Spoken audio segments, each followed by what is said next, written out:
Campaign કમિટીના chairman Shri તરીકેની આપની પેન અને આપના કેમેરાને આંખોથી ગુજરાતની જનતા પાસે સંદેશો પહોંચે અને એક સ્નેહ ભોજન થાય એવું આયોજન કર્યું છે। આપના થાય એના માટેની લડત છે અને ક્યાંય કોઈ આમ તેમ માને નહીં, કોઈ સ્પર્ધા, કોઈ લડાઈ અમારી રહેવાની નથી। બરાબર મજબૂત એકતા છે અને બે તિરાડ પણ નહીં હોય। કોઈના ચશ્માના કાચ પર આવે એને દેખાય તો એ ચશ્માનો કાચ સાફ કરવો, અમારામાં ક્યાંય કોઈ વાંધા હોવાના નથી।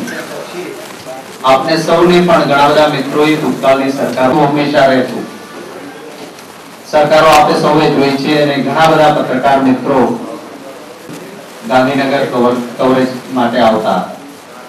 રોજ એ માહિતી ખાતાની બસ આવે જેની ખુદમાં જ લખી શકે અને લખાયું હોય એ જ દિવસે એની પ્રેમથી ચાય પી શકતા।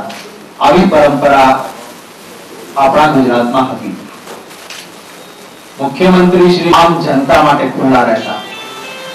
ચિત્રે હાલ ગુજરાતમાંથી આવેલો આપણો ભાઈ કોઈ ગરીબમાં ગરીબ હોય પણ મુખ્યમંત્રી શ્રીના લોક દરબારમાં જઈ શકતો।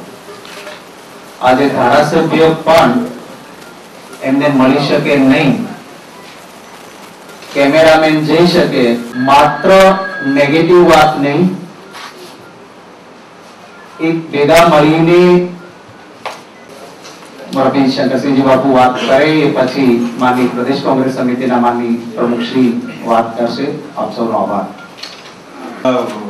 પીસીસી પ્રેસિડેન્ટ રજુનભાઈ અને કિશોરભાઈનો આભાર માનું છું કે અમે શ્રી સોનિયાબેન ગાંધીએ મને જે જવાબદારી 2012 ઇલેક્શન કેમ્પેઇનના ઇન્ચાર્જ તરીકેની જવાબદારી આપી છે, હું એમનો પણ આભાર માનું છું। અહેમદભાઈ પટેલનો પણ આભાર માનું છું, અમારા મોહન પ્રકાશજી પણ।